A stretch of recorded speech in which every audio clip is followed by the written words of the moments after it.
चलिए आगे बढ़ेंगे। आज की एक और बड़ी खबर। अब दरअसल देश नहीं झुकने देंगे ना, हम आपके साथ एक जरूरी संवाद करना चाहते हैं। क्या एक पुरुष का विवाह पुरुष से और एक महिला का विवाह महिला से हो सकता है? आज पूरे देश में ना दरअसल इसी सवाल पर चर्चा हो रही है, क्योंकि आज से सुप्रीम कोर्ट में, सुनिएगा बड़ी खबर है, आज से सुप्रीम कोर्ट में सेम सेक्स मैरिज को लेकर सुनवाई शुरू हुई। सेम सेक्स मैरिज को लेकर सुनवाई सुप्रीम कोर्ट में। भारत ही नहीं और पूरी दुनिया की निगाहें इस पर है कि सुप्रीम कोर्ट इसे लेकर क्या फैसला सुनाता है। क्या भारत में सेम सेक्स मैरिज अलाउ कर दी जाएगी? भारत 140 करोड़ लोगों का देश है, जिनके केंद्र में उनके धर्म और उनकी आस्थाएं। और क्या देश के 140 करोड़ लोग, क्या आप, क्या हम, क्या हमारा समाज सेम सेक्स मैरिज के तर्क में दलीलें सुनने के लिए तैयार है? क्या सेम सेक्स मैरिज के लिए तैयार है? ये मैरिज 2.0 वर्जन जो है ना, ये मैरिज 2.0 वर्जन जो है, क्या इसके लिए आप सब, हम सब, हमारा समाज क्या वाकई तैयार है? पुरुषों की शादी पुरुषों से, महिलाओं की शादी महिलाओं से। सुप्रीम कोर्ट तो सुन रहे हैं, लेकिन क्या आप तैयार हैं? क्या देश तैयार है? ये एक बहुत ही सेंसिटिव, बहुत ही गंभीर विषय है, क्योंकि अगर सुप्रीम कोर्ट ने भारत में सेम सेक्स मैरिज को मान्यता दे दी तो यह अनप्रेसिडेंटेड होगा, अभूतपूर्व होगा। पर इसके साथ ही ना कुछ ऐसे सवालों और समस्याओं का भी एक तरीके से पेंडोरा बॉक्स खुल जाएगा, जिसका पारिवारिक मूल्यों पर चलने वाले भारत, जो संस्कारों का देश है, प्रभु राम का देश है, संस्कारों का देश है, पारिवारिक मूल्यों पर चलने वाले भारत जैसे देशों के भविष्य पर बहुत गहरा असर पड़ेगा। और अगर सेम सेक्स मैरिज को सुप्रीम कोर्ट से मान्यता नहीं मिलती है तो फिर इसकी मांग करने वालों को एक और लंबी लड़ाई के लिए तैयार रहना होगा। इसलिए आज हम इस विषय पर एक संवेदनशील संवाद आपसे करना चाहते हैं। देखिए, आप सभी जानते हैं, हम सभी जानते हैं कि इस पृथ्वी पर ना इंसानों के सफर की शुरुआत कैसे हुई, इसे लेकर अलग अलग कहानियां हैं। वैज्ञानिकों के पास अपनी अपनी थ्योरीज हैं, धर्म ग्रंथों में इसकी अलग अलग व्याख्याएं हैं, लेकिन सब में जो एक बात कॉमन है वो ये है कि हमेशा से महिला और पुरुष इसके केंद्र में रहे हैं। इंसानों से इतर पशु पक्षियों की बात की जाए तो उनके संदर्भ में आप नर और मादा, नर मादा जैसे शब्दों का इस्तेमाल करते हैं। कुल मिलाकर अगर महिला और पुरुष या कहें नर और मादा का मिलन ना हुआ होता तो आज हमारे आसपास का संसार वैसा नहीं होता जैसा हमें दिखाई देता है। ये प्रकृति का नियम है। इस मिलन का दूसरा पड़ाव था विवाह। विवाह से एक सामाजिक व्यवस्था का निर्माण हुआ, जहां महिला की शादी पुरुष से, जिसके तहत एक पुरुष और महिला मिलकर संतान को जन्म देते हैं। पुरुष के एक्स और वाई क्रोमोसोम्स और महिला के एक्स क्रोमोसोम से यह तय होता है कि संतान लड़की होगी या लड़का, पुरुष या महिला। और फिर महिला और पुरुष संतान के रूप में जन्मे लड़के या लड़की की परवरिश करते हैं। फिर वो संतान आगे चलकर विवाह करते हैं और इस तरह से ये जो चक्र है ना, ये समाज इसी तरीके से आगे बढ़ता है। ये नियम है, ये प्रकृति का नियम है। लेकिन सोचिए, एक बार को सोचिए, अगर इस विवाह की परंपरा पर ही ब्रेक लगा दिया जाए, और वो भी महिला और पुरुष को अलग अलग करके नहीं, पुरुष का पुरुष से विवाह करके और महिला का महिला से विवाह कराकर, तो क्या होगा? इसे ही सेम सेक्स मैरिज कहते हैं, जिसको लेकर अब सुप्रीम कोर्ट में कुछ याचिकाकर्ता पहुंचे हैं कि सेम सेक्स मैरिज इंडिया में अलाउ कर दी जाए। आपको बता दें, अब तक दुनिया के 34 देशों में सेम सेक्स मैरिज को मान्यता मिल चुकी है। शुरुआत 2001 में नीदरलैंड से हुई थी और 2023 में से मान्यता देने वाला सबसे नया देश अंडोरा है। लेकिन आज से ही भारत के सुप्रीम कोर्ट में भी बहुत बड़ी खबर है, इसको एक एक शब्द को ध्यान से सुनिएगा। आज से ही भारत के सुप्रीम कोर्ट में भी सेम सेक्स मैरिज को मान्यता देने की याचिका पर सुनवाई की शुरुआत हुई है। भारत के मुख्य न्यायाधीश DY चंद्रचूड़ के नेतृत्व में 5 जजों की कॉन्स्टिट्यूशनल बेंच इसकी सुनवाई कर रही है। संवैधानिक बेंच हुआ ये पहले ही दिन सुनवाई में ना सरकार ने साफ कर दिया कि ये एक ऐसा मुद्दा नहीं है जिसके पक्ष में 5 विपक्ष में, मतलब पक्ष में 5, विपक्ष में 5, बेंच पर बैठे 5 विद्वान हम बहस कर सकें, ये सरकार ने कहा। सरकार ने कहा कि इस पर ना दक्षिण भारत के किसान से लेकर उत्तर भारत के एक बिजनेसमैन तक का नजरिया जानना होगा। यानी कि सरकार कह रही कि इस पर फैसला यूं ही नहीं लिया जा सकता। यह सरकार का पक्ष था सुप्रीम कोर्ट में, क्योंकि इससे भारत का सोशल फैब्रिक, सामाजिक ढांचा प्रभावित होगा। इसलिए इसमें भारत के सभी छोटे बड़े वर्गों की राय जानना जरूरी है। हालांकि जब बहस की शुरुआत हुई तो थोड़े गर्मी भी हुई। जी हां, सुप्रीम कोर्ट में सरकार ने यह भी कहा कि इससे हिंदू और मुस्लिम दोनों प्रभावित होंगे। इसमें राज्यों की राय जानना भी जरूरी है। हिंदू मुस्लिम प्रभावित होंगे, राज्यों की राय जानना जरूरी है। सरकार का पक्ष है कि इस मामले को सुना ही ना जाए। सरकार ने कहा इस मामले को सुना ही ना जाए। सरकार ने कल सुप्रीम कोर्ट में एक हलफनामा देकर यह भी कहा था कि सेम सेक्स मैरिज को वैध ठहराए जाने की मांग सिर्फ शहरी एलीट क्लास की है, अभिजात्य वर्ग की है, एलीट क्लास की है। कानून बनाए जाने पर देश के आम लोगों के हित भी प्रभावित होंगे। सरकार ने यह भी कहा कि सभी धर्मों में विवाह का सामाजिक महत्व है। हिंदू धर्म में विवाह को संस्कार माना गया है और इस्लाम में भी ऐसी ही मान्यता है। इसलिए इन याचिकाओं को खारिज कर देना चाहिए। सबसे पहली चीज जो आप समझे इस खबर में, सरकार ने सेम सेक्स मैरिज की याचिका को खारिज करने का पक्ष सरकार का, इसको खारिज कर दिया जाए।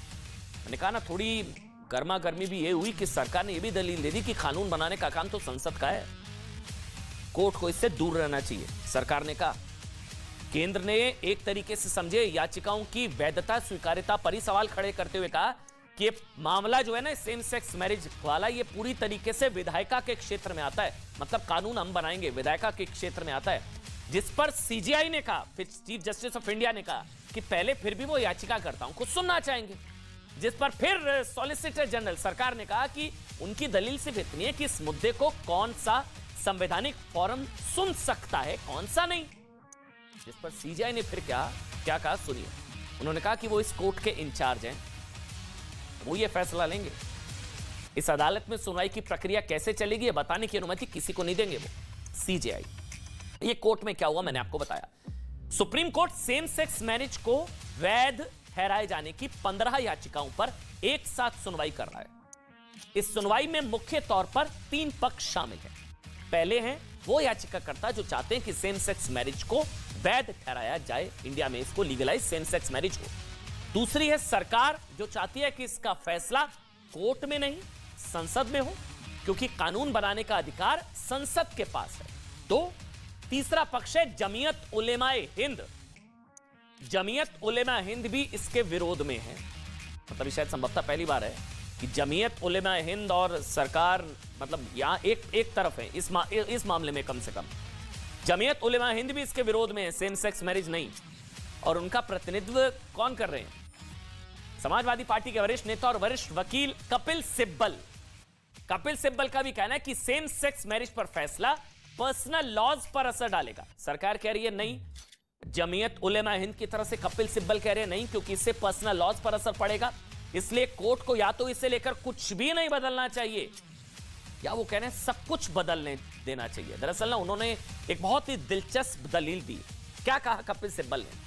कपिल सिब्बल ने कहा कि वो 2 लोगों की निजता और उनकी स्वतंत्रता का सम्मान करते हैं, लेकिन सवाल यह कि अगर, सुनिएगा उन्होंने क्या कहा, अगर 2 सेम सेक्स वाले लोगों के बीच शादी हो जाती है, शादी हो गई, बाद में वो किसी वजह से अलग हो जाते हैं, तो उनके बच्चे का क्या होगा? आप दोनों में से किसे पिता मानेंगे, किसे महिला? किसे पिता मानेंगे, किसे मां? किसे महिला मानेंगे, किसे पुरुष? मानकर सीआरपीसी के तहत गुजारा भत्ता दिया जाएगा, क्योंकि सीआरपीसी में तो जो प्रावधान है वो तो महिला और पुरुष के हिसाब से है कि किसको कस्टडी दी जाए, किसको नहीं दी जाए। शादी हुई, बच्चा अडॉप्ट हुआ और अलग हुए तो बच्चे का क्या होगा? कपिल सिब्बल ने बहुत दलील दी इंपॉर्टेंट। उन्होंने भी कहा कि दुनिया में जहां भी इसे मान्यता मिली है ना, वहां बाकी के कानूनों को भी बदलना पड़ा है। अगर बाकी के कानून बदल दिए जाते हैं तो इससे कई समुदायों को झटका लगेगा और यह खतरनाक होगा। पर्सनल लॉस का जिक्र कपिल सिब्बल ने किया। हालांकि सुनवाई की शुरुआत में जब पर्सनल लॉस का मुद्दा आया तो याचिकाकर्ताओं का पक्ष रख रहे वरिष्ठ वकील मुकुल रोहतगी, उन्होंने साफ कहा कि इस मामले में बिना पर्सनल लॉस, मैं फिर से बता दूं, मुकुल रोहतगी वो जो याचिकाकर्ताओं का पक्ष रख रहे हैं, मतलब सेम सेक्स मैरिज को लीगल कर दिया जाए, अलाउ कर दिया जाए। उन्होंने साफ कहा कि भाई इस मामले में बिना पर्सनल लॉस को छेड़े भी याचिकाकर्ताओं को राहत दी जा सकती है। सुप्रीम कोर्ट ने भी इशारा दिया कि उसका इरादा पर्सनल लॉस को छेड़ने का नहीं है। इसके बाद फिर कपिल सिब्बल ने खुद को सुनवाई से अलग कर लिया और ऑफिसर ऑफ द कोर्ट की हैसियत में ये बातें कही। देखिए, भारत में वैसे तो सबके लिए एक जैसे कानून हैं, सबके लिए, लेकिन जब बात विवाह, तलाक, गुजारा भत्ता, संपत्ति उत्तराधिकार, संयुक्त परिवार और संपत्ति के बंटवारे जैसे मुद्दे अलग अलग धर्मों के पर्सनल लॉस के तहत आते हैं। होता है ना कि मुसलमानों की शादी होती है तो अलग है, और ये अक्सर धर्म में कई कई बातों पर आधारित होते हैं। वैसे यूनिफॉर्म जो है क्रिमिनल कोड है, लेकिन यूनिफॉर्म सिविल कोड नहीं है। शादी और ये वाले मैरिटल मामले अलग अलग होते हैं। जैसे हिंदुओं के पर्सनल लॉज वेदों, स्मृतियां, इसके अलावा उपनिषदों और आधुनिक कानून व्यवस्था पर आधारित है, और मुसलमानों के पर्सनल लॉज कुरान और सुन्नाह पर आधारित है। इसी व्यवस्था को खत्म करने के लिए यूनिफॉर्म सिविल कोड की भी मांग होती है ना। लेकिन सवाल यह है कि अगर सेम सेक्स मैरिज को मान्यता मिल गई तो फिर यह किसके दायरे में आएगा? सेम सेक्स के दो लोगों के बीच अगर विवाह होता है तो फिर उत्तराधिकार, संपत्ति, विवाह, तलाक के फैसले इस आधार पर होंगे। मतलब जो लोग सेम सेक्स मैरिज को मान्यता दिए जाने के पक्ष में हैं, उनका कहना है कि इससे उनके अधिकार सुनिश्चित होंगे। सुप्रीम कोर्ट 2018 में ही आईपीसी की सेक्शन 377 को असंवैधानिक ठहराकर खारिज कर चुका है। 377, याद करिए, सुप्रीम कोर्ट के फैसले से पहले आईपीसी 377 के तहत समलैंगिकता अपराध की श्रेणी में आती थी। लेकिन अगर कोई पुरुष किसी पुरुष से और कोई महिला किसी महिला से संबंध बनाती है तो उसे प्रकृति के विरुद्ध और अपराध माना जाता था 377, लेकिन इसको डीक्रिमिनलाइज कर दिया गया 2018 में। सुप्रीम कोर्ट ने इसे निजता और गरिमा के अधिकार के विरुद्ध मानते हुए इसे खारिज कर दिया, डीक्रिमिनलाइज कर दिया कि नहीं, आप संबंध बना सकते हैं। लेकिन अब बात शादी की हो रही है, संबंध बनाने तक की इजाजत थी। उस फैसले के बाद से भारत में समलैंगिकता अपराध नहीं है। तब सरकार ने खुद इस मामले में अपना कोई पक्ष नहीं रखा था और इसे सुप्रीम कोर्ट के विवेक पर छोड़ दिया था। 2018 के फैसले को नवतेज सिंह जौहर और भारत सरकार के नाम से जाना जाता है। लेकिन इस बार मामला बहुत बड़ा और बहुत अलग है। जिन लोगों ने समलैंगिकता को अपराध की श्रेणी से बाहर निकालने की लड़ाई लड़ी, वो लड़ाई वो जीत गए। अब वो अपराध नहीं है समलैंगिकता। वही लोग अब सेम सेक्स मैरिज की लड़ाई लड़ रहे हैं कि चलिए वहां तो अपराध नहीं, लेकिन अब सेम सेक्स मैरिज भी अलाउ करिए। इस बार मामला इसलिए अलग है क्योंकि दो लोग एक कमरे में क्या करते हैं ये उनकी निजता हो सकती है, लेकिन आपस में विवाह करने वाले दो पुरुष या दो महिलाएं एक वैवाहिक जोड़े के रूप में समाज के सामने आएंगे तो इसके दूरगामी प्रभाव होंगे। इसे आप इस मामले में पर सुप्रीम कोर्ट में हुई बहस के कुछ हिस्सों से समझिए। सरकार ने सेम सेक्स मैरिज के विरोध में सुप्रीम कोर्ट में जो हलफनामा दिया उसमें कहा था कि सेम सेक्स के दो लोगों का पार्टनर के तौर पर एक साथ रहना और उनके बीच संबंध भारत में परिवार की धारणा से मेल नहीं खाता, जिसके तहत परिवार की परिभाषा एक बायोलॉजिकल पुरुष और बायोलॉजिकल महिला और उनके विवाह से जन्मी संतान है। बायोलॉजिकल पुरुष, बायोलॉजिकल महिला और उनके विवाह से पैदा हुई संतान। इस पर Chief Justice of India DY Chandrachud ने कहा कि पुरुष या महिला की कोई पूर्व अवधारणा नहीं है, सवाल सिर्फ अंगों का नहीं है, यह इससे कहीं जटिल मसला है। इसलिए जब स्पेशल मैरिज एक्ट में महिला या पुरुष का जिक्र आता है तो उसकी जेनिटल्स पर आधारित नहीं है। इस पर सरकार का पक्ष रख रहे सॉलिसिटर जनरल तुषार मेहता ने कहा कि biological man means man with biological genitals, यानी कि जैविक रूप से किसी पुरुष का अर्थ है जिसके पास पुरुष के जैविक अंग है। तुषार मेहता ने उदाहरण देकर कहा कि अगर वो बायोलॉजिकल रूप से एक पुरुष है पर खुद को एक महिला मानते हैं तो सीआरपीसी के तहत उसके साथ उन्हें क्या मानकर व्यवहार किया जाएगा? तब क्या उन्हें 160 के तहत अपना बयान दर्ज कराने के लिए बुलाया जा सकता है? ऐसे बहुत सारे मुद्दे हैं। दरअसल यहां सॉलिसिटर जनरल ये बताना चाह रहे थे कि सीआरपीसी जैसे कई कानून के तहत महिलाओं की सुरक्षा और सम्मान का ध्यान रखकर उनके साथ अलग व्यवहार किया जाता है, लेकिन अगर कोई पुरुष खुद को महिला बताने लगेगा तो इन कानूनों के तहत उसके साथ पुरुषों जैसा व्यवहार होगा या महिलाओं जैसा। मामला जटिल है। उदाहरण के तौर पर सीआरपीसी के सेक्शन 160 के तहत किसी महिला को पूछताछ के लिए थाने नहीं बुलाया जा सकता, पर खुद को महिला बताने वाले एक पुरुष को पूछताछ या बयान दर्ज कराने के लिए बुलाया जाएगा या नहीं। अब इस मामले पर कल भी सुनवाई होगी, लेकिन इस बीच कुछ प्रतिक्रियाएं भी आई हैं जो आप सुन लीजिए, फिर हम सेम सेक्स मैरिज से जुड़े कुछ और मुद्दे आपके सामने उठाएंगे। वो ये कि मान्यता प्रकृति के विरुद्ध है या इसे मान्यता ना मिलना स्वतंत्रता के अधिकारों के विरुद्ध। सुनिए। 27 डीक्रिमिनलाइज होने से एटलीस्ट जो इन लोगों के कंसेंटिंग रिलेशनशिप्स हैं उसको डीक्रिमिनलाइज किया, वो सेकंड स्टेप था। तो we feel that's a natural progression. बहुत सारे देशों के अंदर सेम सेक्स मैरिजेस को लीगलाइज किया है, वो इसी तरह किया गया है। So it's a natural progression.